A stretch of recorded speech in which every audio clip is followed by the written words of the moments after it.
بہت بری بیماری ہے. اس بیماری کی وجہ سے لوگ جہنم کی آگ میں جلے. قرآن مجید میں آپ دیکھیے اللہ تعالیٰ ارشاد فرماتے ہیں، یہ یہودی کہتے ہیں کہ اگر یہ آخری پیغمبر ہم میں سے ہوتا تو ہم مان لیتے. یہ تو آ گیا بنی اسماعیل میں سے.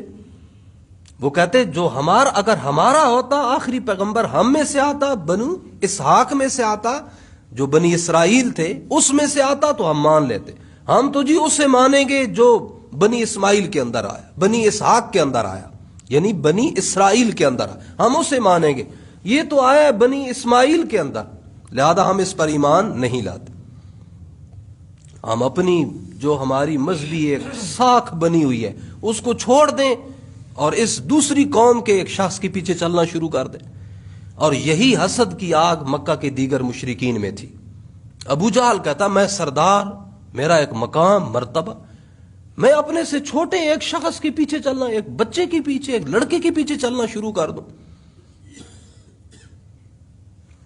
تو یہ انسان میں بہت بڑی بیماری ہے. دیکھیے یہ کوئی چھوٹی بیماری، کتنی بڑی بیماری ہے جس نے انسان کو محمد صلی اللہ علیہ وآلہ وسلم پر ایمان لانے سے محروم کر دی. تو ہمیں اپنے کردار میں بھی یہ غور کرنا چاہیے. بحیثیت انسان اگر کہیں سے حسد آنا شروع ہو جائے فوراً توبہ کرو. یہ چھوٹا مسئلہ نہیں ہے، یہ بہت بری بیماری ہے.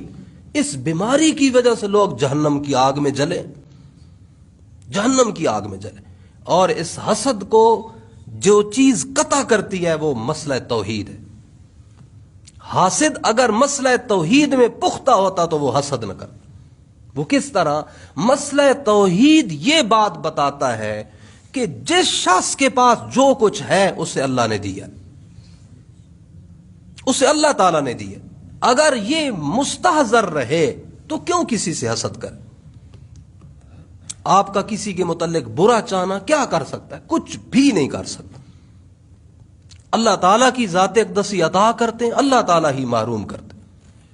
تو یہ مسئلہ توحید میں انسان جتنا پختہ رہے گا، جتنا اس کا استحضار کرے گا، جتنا اس کا خیال کرے گا، اللہ تعالیٰ کی حاکمیت کا جتنا بار بار ذہن میں خیال دہراتا رہے گا، ان بیماریوں سے انسان بچا رہے گا.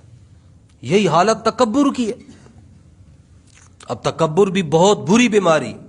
اگر انسان مسئلہ توحید کا استحضار کرتا رہے تکبر قریب بھی نہیں آئے گا. اور مسئلہ توحید کیا ہے؟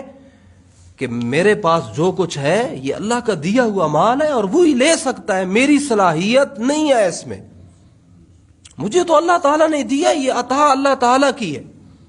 یہ مسئلہ توحید ہے. مجھے میری اپنی صلاحیت، میں کہوں کہ میں نے اتنا کام کیا، میں کوئی بڑا با اختیار، میں کوئی بڑا سمجھدار، یہی تو تکبر ہے. اور مسئلہ توحید بتاتا ہے نہیں، یہ سب کچھ اللہ تعالیٰ کے ہاں مقرر ہے کہ اس نے کس بندے کو کتنا دینا ہے، کس وقت دینا ہے. تو اپنی حیثیت نہ سمجھ کہ میں کوئی بڑا سمجھدار ہوں، میں کوئی بڑا. اگر یہ مسئلہ توحید کا استحضار رہے تو کبھی انسان تکبر نہ کرے. تو بہرحال عرض کرنے کا مقصد یہ ہے کہ یہ تو ان کافروں کا کردار ہے، لیکن اس سے مجھے سب سے پہلے کیا سبق حاصل ہوا، آپ کو کیا سبق حاصل ہوا، امت مسلمہ کے لیے کیا سبق ہے؟ بہت سے اسباق ہیں جن میں سے ایک یہ پہلو ہے کہ حسد اتنی موذی بیماری ہے جس نے انسانیت کے ایک بڑے حصے سے محمد صلی اللہ علیہ وسلم جیسی بھلائی سے ان کو محروم کر دیا.